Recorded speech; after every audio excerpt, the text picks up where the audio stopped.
Denny Hamlin calls his shot. Kyle Larson comes up just short once again.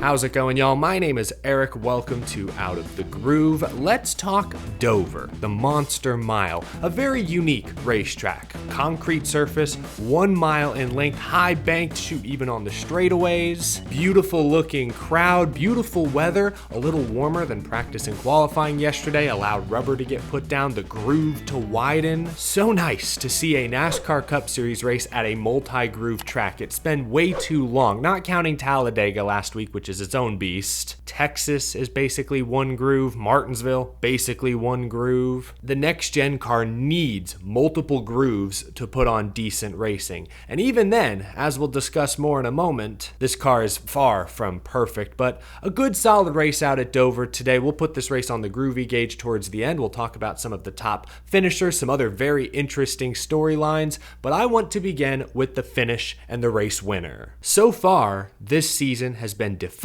by Hendrick Motorsports versus Joe Gibbs Racing. Hendrick has 5 wins as a team. Today, put a tally next to JGR, their 4th victory of the season, 3rd for Denny Hamlin. Crazy stat. All 3 of Denny Hamlin's top 5 finishes this year have been wins. Denny Hamlin says he's all in this year. No, he's all or nothing. Boom or bust, checkers or wreckers. Hey, that wouldn't have worked 25 years ago, but this is modern day NASCAR. Winning means more than ever. And the entire number 11 team deserves credit for this win. Denny Hamlin finished 3rd at the end of stage 2, but won the race off pit road at the start of stage 3 to get the lead, to control the restart. He was leapfrogged by Kyle Larson during a cycle of green flag pit stops midway through stage 3. Then the Ricky Stenhouse Jr. caution happened. Larson was the leader, had control of this race, but he explained afterwards, got a little awkward bump from Truex, spun the tires. That allowed Hamlin to nose out front.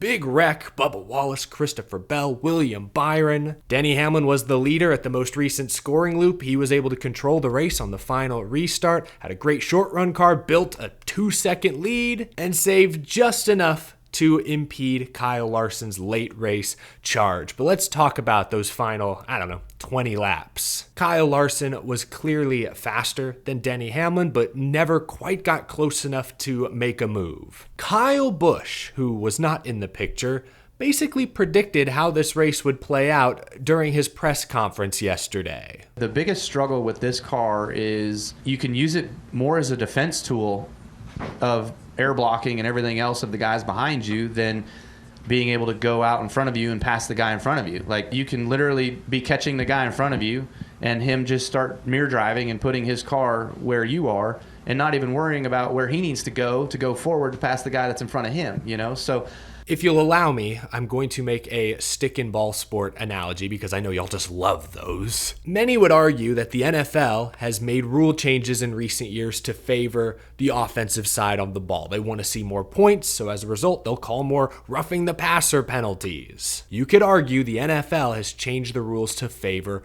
offense.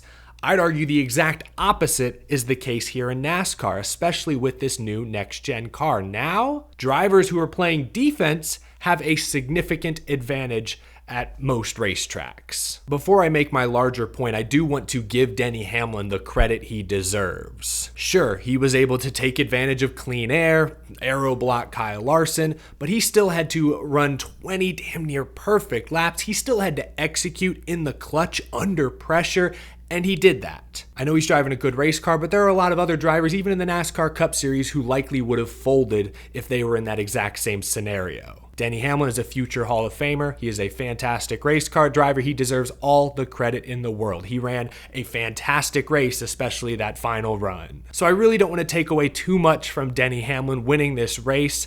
But that being said, I think the big reason you hear so many fans complain about aero blocking is because from our seat, aero blocking seems to be very easy and it's invisible. We can't see the air. That's a problem because NASCAR is a spectator sport. I want to see drivers do things that are really hard to do. Again, I don't want to take away from Denny. Racing Kyle Larson down the stretch is extremely challenging, but it is made a lot easier when you have a tool in your back pocket like aero blocking with this car. That's the problem. Aero blocking is easy and it's invisible. That's bad for a spectator sport. We've seen aero blocking in past generations of cars as well. This isn't like a brand new thing, but it's frustrating that it hasn't gotten a lot better. Like I was just complimenting Dover for being a multi-groove racetrack. It was still hard for Larson to get out from behind Hamlin's wake. And the next gen and the rear diffuser that was supposed to somewhat lessen the effects of dirty air, right? I don't know. Any improvements have been marginal at best. I don't know where to go from here. They're not going to swap out the next gens with Xfinity Series cars next week. That's not realistic. At this point, maybe we need to start talking about a next gen 2.0 once more, but even that is probably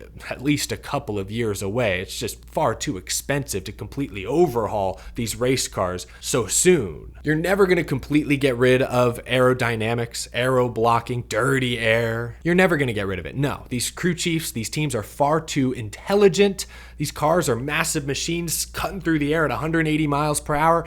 Aero is always going to play a major role. It's just frustrating because we do see in the Xfinity Series, for example, aerodynamics seemingly have less of an effect. You can drive up behind someone in the Xfinity Series, usually, and get them a little aero loose like you could in the Cup Series 20 years ago. The capability is still there, we just haven't seen it on Sundays now for a long time. And everything about the next gen that was supposed to lessen the effects of dirty air has seemingly had the opposite effect. Kyle Busch, I think, explained it so well in the media center.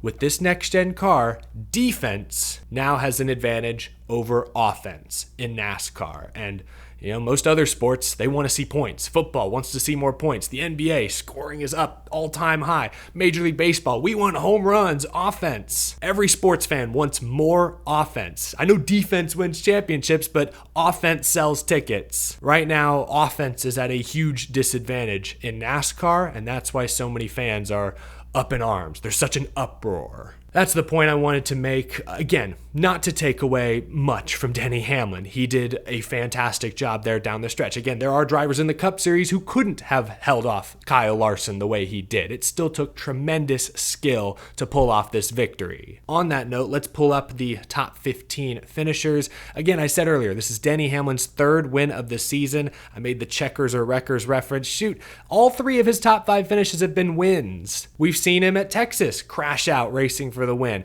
At Phoenix, spun out racing for the lead. Denny Hamlin has led a lap in every single race this season. Mike Joy mentioned that stat on the broadcast. That's incredible. Consistently fast, not always consistently getting the results. That's going to have to change come playoff time, but like I said at the top of the show, winning is so important, even come playoffs. You can have 2 bad races. You win the third race, you're through to the next round. Winning solves all of your problems, and that's the mantra Denny Hamlin's team has followed so far this season. Kyle Larson finishes second. He won the second stage today, his 6th stage win of the season. Nobody else in the Cup Series, I believe, has more than 2 stage wins. Another fantastic points day for our points leader, and another good battle between he and his friendly rival, Denny Hamlin, there down the stretch. Again, Hendrick versus Joe Gibbs Racing. You got 2 Hendrick cars and 2 Gibbs cars there in the top 5, with Martin Truex Jr. finishing third. Last year's Dover winner won the opening stage today, but suffered some damage to his nose at the start of stage 3 when the outside lane slowed down. He rear-ended Alex Bowman, who I think missed a shift or something,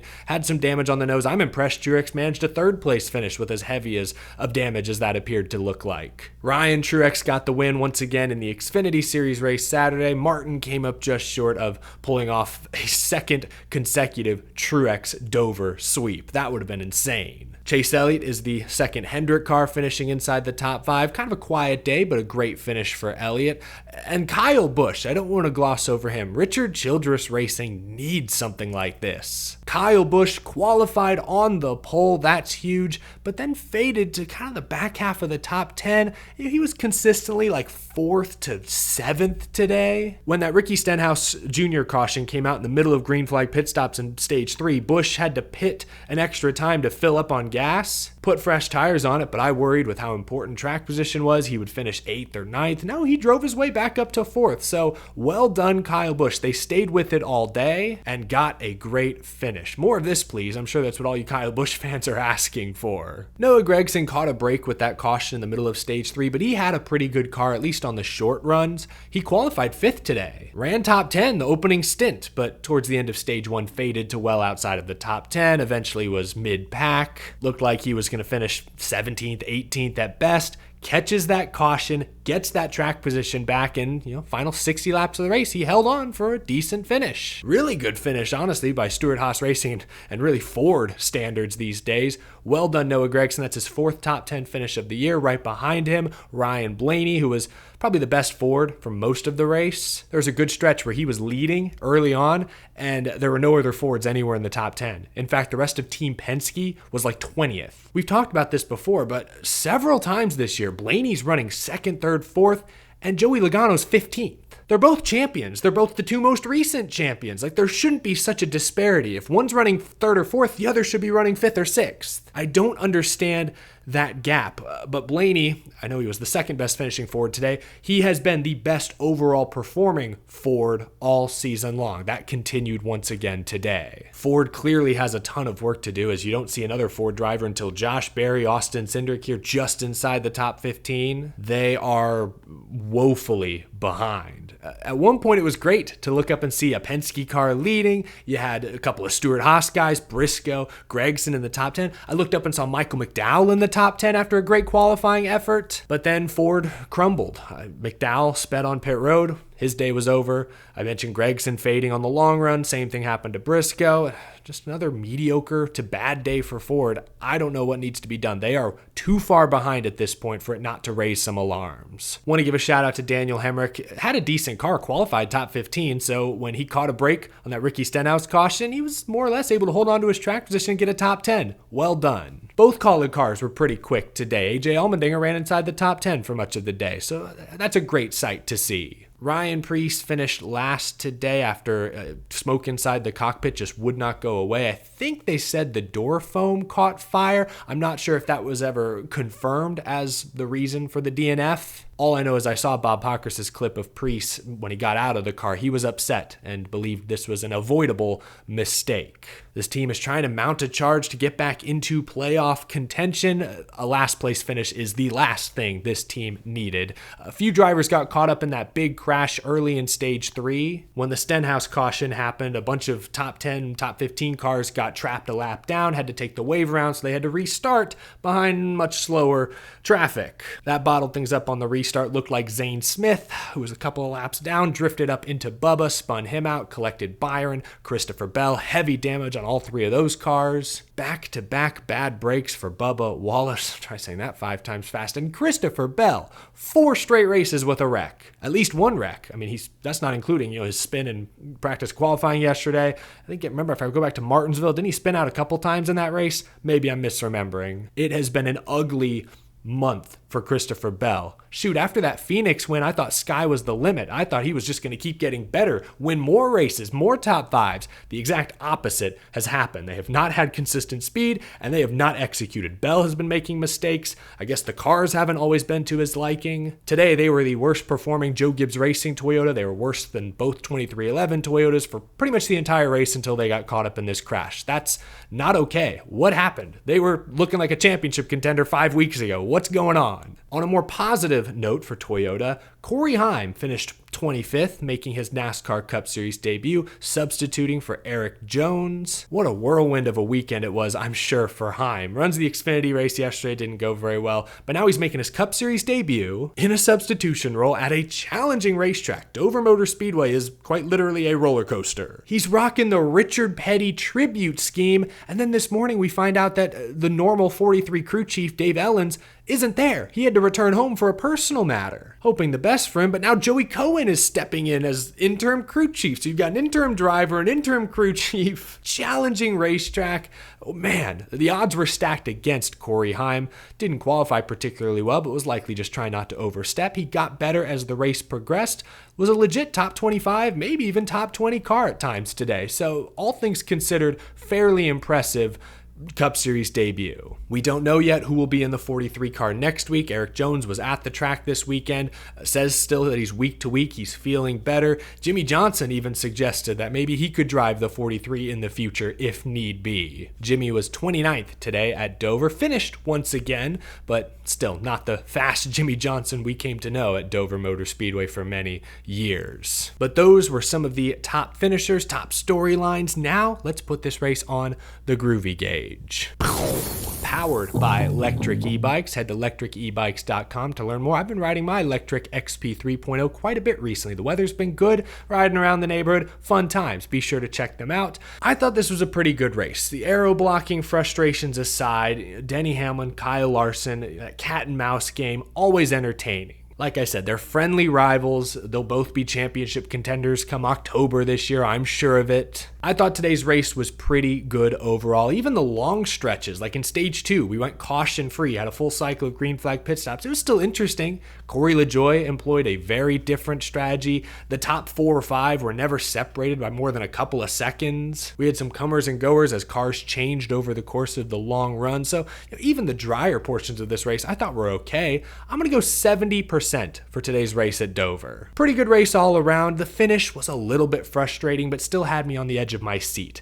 Again, we saw the leader get past today, so it's not like there was no chance Larson was going to get by Denny Hamlin. He had a shot at him, but Denny is a great driver. He can aero block as well as anyone. Still a good overall race. I'm going 70%. Let me know what you thought of today's Worth 400 down in the comment section below. I really don't have much else to add. I hope you enjoyed the race today. The crowd looked fantastic. A lot of commentary and opinions out there about what track should have 2 dates, if any. There are certainly some tracks that justify having 2 dates a year, no doubt, but I must say, Dover going from 2 to 1 race a season makes me miss this track, which I think is a good thing. Like, I actually now look forward to the 1 Dover weekend a year versus when there were 2. I was like, we really need 2 of these? I just saw this show not that long ago. And the crowds had certainly dwindled. They'd torn down some grandstands. The crowd looked great. Grandstands looked packed. The weather was beautiful. So that was a nice change. The fans out in Dover needed a nice sunny weekend. It's been a rough few years. Talked about the winner, top finishers, groovy gauge. I think we're done here. Thank you all so much for tuning in. Leave a like if you enjoyed this episode. Subscribe if you're new to the channel. We talk NASCAR every single day here on Out of the Groove. And as always, a big thank you to my very generous Patreon supporters. I hope you all have a wonderful rest of your weekend. I will see you again likely tomorrow. Gotta update my power rankings after a very interesting weekend in Dover. Thanks for tuning in, folks. I will see you again soon.